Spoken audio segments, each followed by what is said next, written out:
Hello friends, स्वागत है आपका हमारे चैनल क्रेजी स्मार्ट ट्रिप्स के एक और नए वीडियो में। आज के इस वीडियो में हम आपको लेकर के चल रहे हैं एक यूनिक रेलवे स्टेशन। ये है ब्यास, जो कि पंजाब में स्थित है। Beas railway station northern railway zone के फिरोजपुर मंडल में स्थित है और वीडियो की शुरुआत में इसको यूनिक कहकर हमने पुकारा। उसके पीछे बहुत बड़ा कारण है जो कि इस वीडियो को आप देखेंगे आपको पता चल जाएगा और इस स्टेशन की विशेषताएं भी आपको बताते हैं। देखिए, इस स्टेशन पर आपको कहीं पे भी कोई भी गंदगी नहीं दिख रही होगी। सामने आपको कई सारे पेड़ दिख रहे हैं लेकिन एक पत्ता भी आपको नीचे गिरा हुआ नहीं दिख रहा होगा।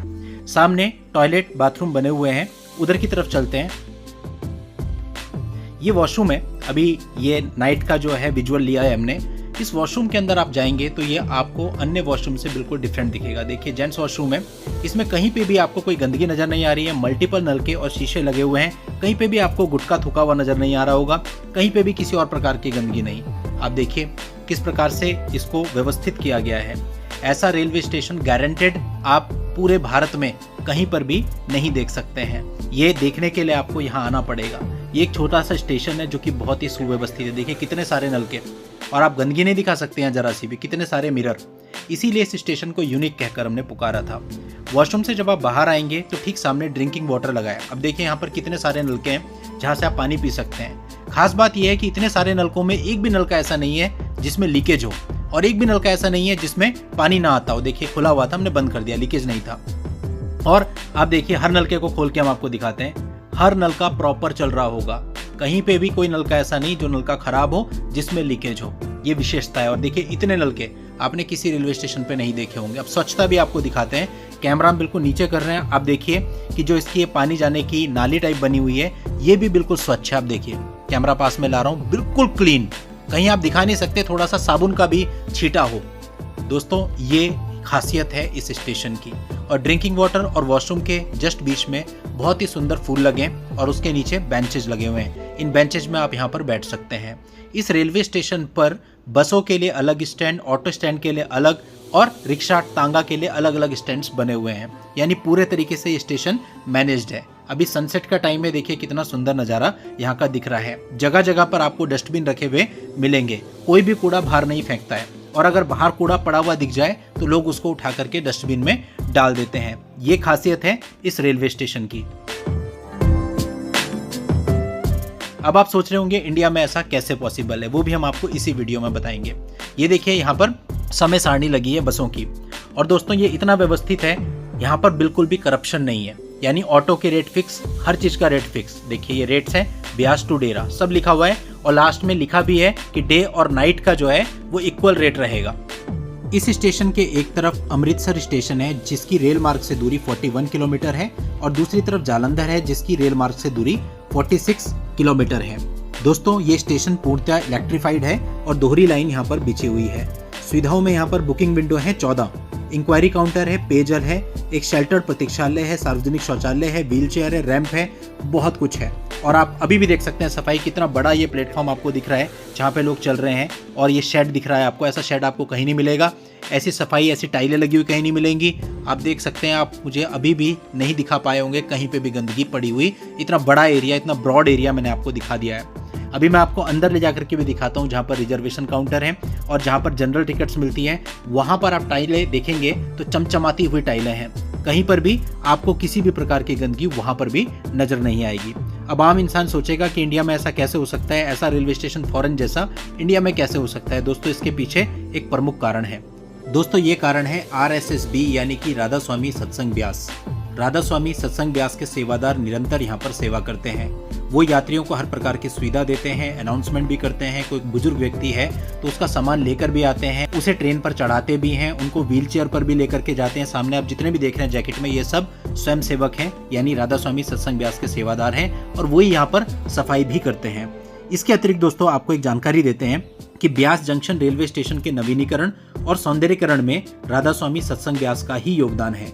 असल में हुआ यह है कि इंडियन रेलवे और RSSB के बीच एक समझौता हुआ था, जिसके तहत RSSB ने अपने स्वयंसेवकों और फंड की मदद से स्टेशन को साफ सुथरा, आधुनिक और पर्यावरण अनुकूल बनाने का काम करवाया। प्लेटफॉर्म, वेटिंग हॉल, बगीचे, शौचालय, पार्किंग एरिया और एंट्री एग्जिट गेट्स का विकास RSSB की देखरेख और फंडिंग से हुआ है। स्टेशन को ISO 14001/2015 environmental management system certificate दिलाने में भी RSSB का ही योगदान रहा है। रोजाना RSSB के वॉलंटियर्स यहाँ पर सफाई और रखरखाव का काम करते हैं। आप यहाँ पर भी देख सकते हैं अंदर कितनी सफाई है, टाइलें चमचमाती हुई और कोई कागज का टुकड़ा, कोई रैपर, कोई बॉटल, ऐसा कुछ भी आपको पड़ा हुआ नहीं दिख रहा होगा। और इवन आप यहाँ आराम से सो भी सकते हैं, इतना साफ ये फर्श है। ये जनरल रिजर्वेशन काउंटर था। और अब यहाँ पे देखिए ये वेटिंग हॉल है स्लीपर क्लास का। इसके अंदर भी आप देख लीजिए कहीं अगर आपको कोई गंदगी दिख रही हो, बिल्कुल नीट एंड क्लीन, क्योंकि यहाँ पर कई बार झाड़ू पोछा होता है। और अभी हम आपको प्लेटफॉर्म पे लेकर आए हैं। प्लेटफॉर्म भी आपको यहाँ पर बिल्कुल साफ सुथरा दिखेगा, पूरी सुविधाएं आपको दिखेंगी, बड़े बड़े पंखे लगे हुए हैं। और यात्री आराम से यहाँ पर चहलकदमी कर सकते हैं। हर तरह की आपको फैसिलिटी मिलती है, ड्रिंकिंग वाटर मिलता है। और खास बात यह है यहाँ पर आपको कोई भी वेंडर देखने को नहीं मिलेगा। दोस्तों यहाँ पर चाय वाला, पकोड़े वाला या इस प्रकार का कोई भी वेंडर आपको देखने को नहीं मिलेगा। अगर आपको मार्केट में जाना है तो यहाँ से जस्ट ऊपर एक ओवरब्रिज बना हुआ है, आप वो ब्रिज पार कर लीजिए, आप ब्यास की मार्केट में पहुँच जाएंगे। वहाँ पर आप सामान खरीद सकते हैं, चाय वगैरह पी सकते हैं, लेकिन स्टेशन पर आपको कोई नहीं मिलेगा। ये नो वेंडर जोन है।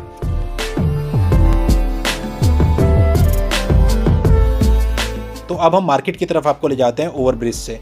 ये दोस्तों जो आप देख रहे हैं ओवरब्रिज है, इसको क्रॉस करके आप ब्यास शहर की मार्केट में पहुंच जाएंगे, जो कि वैसे तो छोटी सी है, लेकिन जब यहाँ पर भंडारा होता है, मीन सत्संग होता है, तो उस समय यहाँ बहुत भीड़ होती है। तो ये जो विजुअल्स मैं दिखा रहा हूँ ये भंडारा यानी सत्संग के समय के ही हैं। तो इस समय यहाँ बहुत ज़्यादा भीड़ हो जाती है और मार्केट पूरा फुल हो जाता है, भर जाता है। तो दोस्तों आपको दिखाते हैं पूरी मार्केट में ले जाके कितनी भीड़ होती है और इस मार्केट में क्या क्या चीज़ें अवेलेबल हैं। यहाँ पर ओवरब्रिज से देखिए एस्केलेटर की फैसिलिटी भी है और लिफ्ट की फैसिलिटी भी है। अभी दोस्तों इस ओवरब्रिज के एक तरफ है ब्यास रेलवे स्टेशन, जो कि खूबसूरत है, जन्नत है, और दूसरी तरफ है एक आम दुनिया। वहां जाते ही आपको गंदगी दिखनी शुरू हो जाएगी। यानी एक तरफ बिल्कुल साफ सुथरा, क्योंकि वहां पर सफाई का निरंतर ख्याल रखा जा रहा है। सामने देखिए कितनी भीड़ है, पर सत्संग डेज में इतनी भीड़ होना इस मार्केट में बिल्कुल आम बात है। इसी तरह की सफाई अगर हम लोग हर जगह रखें तो सारी जगहें ऐसी ही बन सकती हैं। खैर हम केवल कह ही सकते हैं, लेकिन अपनी अपनी जिम्मेदारी समझ के हम सब करें तो ज़्यादा अच्छा है। क्योंकि बाहर निकलते ही हम लोग ये समझते हैं कि सिर्फ मेरे करने से क्या होगा, तो ये सोच नहीं होनी चाहिए। खैर ये देखिए मार्केट काफ़ी अच्छा मार्केट है। अगर आपको यहाँ से कुछ ख़रीदना है तो सत्संग के टाइम पे काफ़ी भीड़ हो जाती है, और इतनी भीड़ को कंट्रोल करने के लिए ब्यास से कुछ स्पेशल ट्रेनें भी चलाई जाती हैं, जो कि सत्संग स्पेशल होती हैं, भिन्न भिन्न स्थानों के लिए जाती हैं। उनमें भी आप रिजर्वेशन कर सकते हो ताकि भीड़ को मैनेज किया जा सके। बाकी दोस्तों ये मार्केट अच्छी है अगर आपको कुछ खाना पीना हो। बहुत बड़ी मार्केट तो नहीं है, हार्डली ये 500 मीटर की मार्केट होगी, और इसकी 2 लेन्स हैं, एक इस तरफ भी है और इसके राइट तरफ भी है, तो आप किधर से भी जा सकते हैं, दोनों तरफ दुकानें हैं। तो दोस्तों हम यहाँ पर घूमने आ रहे हैं और हमने सोचा कि हम यहाँ पर आए हैं तो कोई जानने वाले हैं उनसे भी मिलना था, प्लस कुछ मार्केट से परचेज भी कर लेते हैं और कुछ फास्ट फूड वगैरह भी यहाँ का एंजॉय करते हैं और आपको भी दिखाते हैं। यहाँ पर बढ़िया फास्ट फूड की कई सारी शॉप्स अवेलेबल हैं। दोस्तों यहाँ से आप थोड़ा आगे बढ़ेंगे इसी लेन में तो आपको अपने लेफ्ट हैंड साइड पे एक शॉप दिखाई देगी जो यहाँ पे काफ़ी फेमस है। ये देखिए ये शॉप है जिम्मी स्वीट्स के नाम से। तो यहाँ पर भी काफ़ी भीड़ रहती है और काफ़ी सारे लोग यहाँ पर फास्ट फूड को एंजॉय करते हैं, तो यहाँ भी आप ट्राई कर सकते हैं। बाकी राइट हैंड साइड पे बहुत सारे फास्ट फूड के यहाँ पे आपको कॉर्नर दिख जाएंगे। और यहाँ पे आप देख ही रहे हैं भीड़ कितनी ज़्यादा है। ये केवल सत्संग डेज पे ही होती है, लेकिन अगर आप सत्संग डेज पे यहाँ पर नहीं आते हैं तो उस समय पे ये मार्केट आपको पूरा खाली मिलेगा। यहाँ पर बहुत ही गिनती के लोग मिलेंगे, बिल्कुल भी आपको भीड़ नहीं मिलेगी।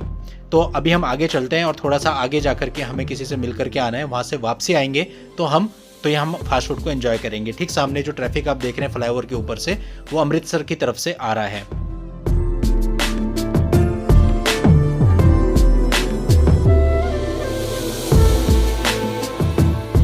ये देखिए यहाँ पर ये फालूदा कुल्फी वाले भी हैं, तो यहाँ से भी आप फालूदा खा सकते हैं। बाकी इसके अलावा बहुत सारी आपको दुकानें मिल जाएंगी हर प्रकार की, जो भी आपको परचेज करना है। भुट्टे वाले भी मिल जाएंगे, रेत का भुट्टा आपको देते हैं।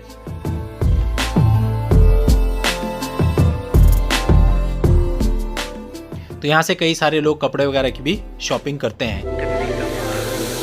तो अभी हम आ रहे हैं मेनली फास्ट फूड की तरफ, क्योंकि फास्ट फूड देखते हैं। फास्ट फूड के बारे में यहाँ पे काफ़ी सुना है। यहाँ पर आपको चाउमीन वाला बर्गर भी मिलता है, जो कि यहाँ पर लोगों के बीच में काफ़ी फेमस है। तो ये देखिए कई सारी शॉप्स हैं, यहाँ पर आपको चाप, चाउमीन, बर्गर, मोमोज, बहुत सारी आइटम्स मिलती हैं। बड़ी स्पेशली जो यहाँ पर फेमस है वो चाउमीन वाला बर्गर फेमस है। तो आज हम चाउमीन वाला बर्गर और चाउमीन दो चीज़ें यहाँ पर ट्राई करने वाले हैं, और चाप भी ट्राई करेंगे।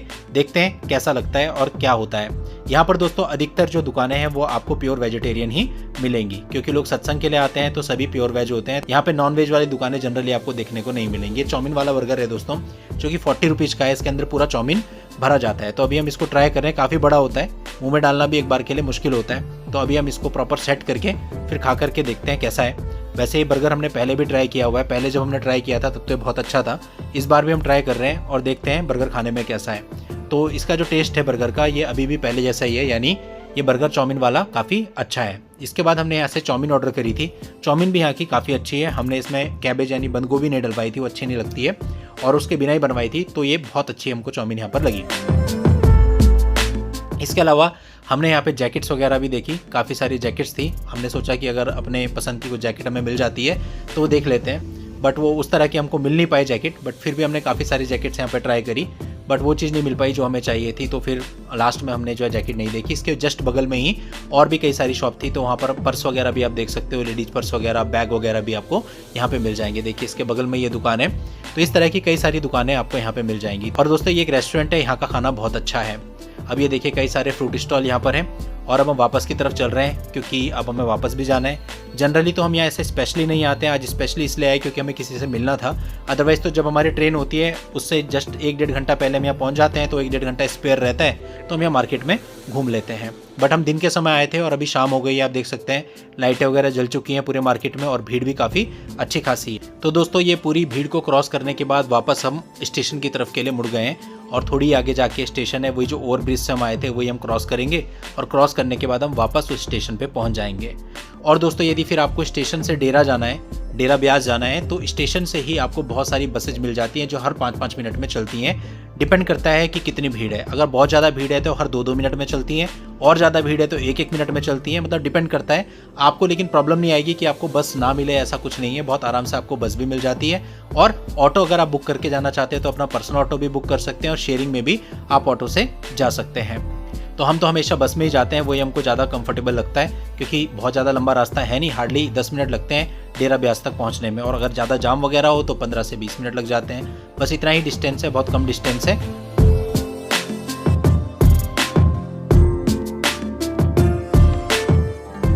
तो अभी हम वापस इस ओवरब्रिज पे पहुंच चुके हैं, और ये ओवरब्रिज पार करते ही फिर से आप पहुंच जाएंगे उसी जन्नत में, जहां पर गंदगी का नामो निशान नहीं है, और जो बाकी जगहों से बिल्कुल अलग है, जो एक स्वर्ग की फीलिंग आपको देता है, जहां आप बिल्कुल फ्रीली बैठ सकते हैं, जहां आप बिल्कुल फ्रीली घूम सकते हैं, जहां पर आपको हर तरफ से स्वच्छता नज़र आती है। और अगर आपको कहीं गंदगी पड़ी हुई दिख गई, किसी ने कोई रैपर फेंक दिया, फ्रूटी का डब्बा फेंक दिया, तो इतनी सफाई देख करके आपका खुद ही मन करेगा कि आप उसको उठाइए और डस्टबिन में डाल दीजिए। और यहाँ पर ये नज़ारा बहुत आम है, जहाँ पर किसी दूसरे के द्वारा फेंकी गई गंदगी को कोई छोटा सा बच्चा जा कर के उठाता है और डस्टबिन में डाल आता है। तो दोस्तों इट्स ऑल अबाउट मेंटेलिटी। अगर हमारी मेंटेलिटी ऐसी होगी तो सब कुछ अपने आप ही सही हो जाएगा। और दोस्तों दूसरे को देख के भी प्रभाव पड़ता है, संगत का भी प्रभाव पड़ता है। अगर 2 आदमी कूड़ा उठा के डस्टबिन में डाल रहे हैं तो हमारा खुद मन नहीं करता कि हम उस कूड़े को फेंक दें, और अगर फिर भी कोई कूड़े को फेंक देता है तो यहाँ पर कोई किसी से लड़ता नहीं है, सीधा कूड़ा उठाता है और उठा करके डस्टबिन में डाल देता है। तो दोस्तों उम्मीद करते हैं कि ब्यास रेलवे स्टेशन का टूर आपको अच्छा लगा होगा। और अगर आप इस स्टेशन को देखना चाहें तो जब आप अमृतसर की तरफ जाते हैं तो अमृतसर से जस्ट पहले ही ये स्टेशन पड़ता है। अमृतसर से पहले बड़ा स्टेशन आपको ब्यास ही पड़ता है। बाय रोड भी आप इजीली आ सकते हैं। जब आप अमृतसर की तरफ जाएंगे तो आप अपनी गाड़ी इधर की तरफ घुमा सकते हैं, स्टेशन भी विजिट कर सकते हैं। दोस्तों देखिए सामने जो येलो कलर की बस खड़ी है वो डेरा ब्यास जा रही है, और सारी सवारियां भी उसमें जा रही हैं, और सवारियां उसमें बैठेंगी, वो बस भरेगी, और जैसे ही वो बस भरेगी दूसरी बस पीछे लग जाएगी।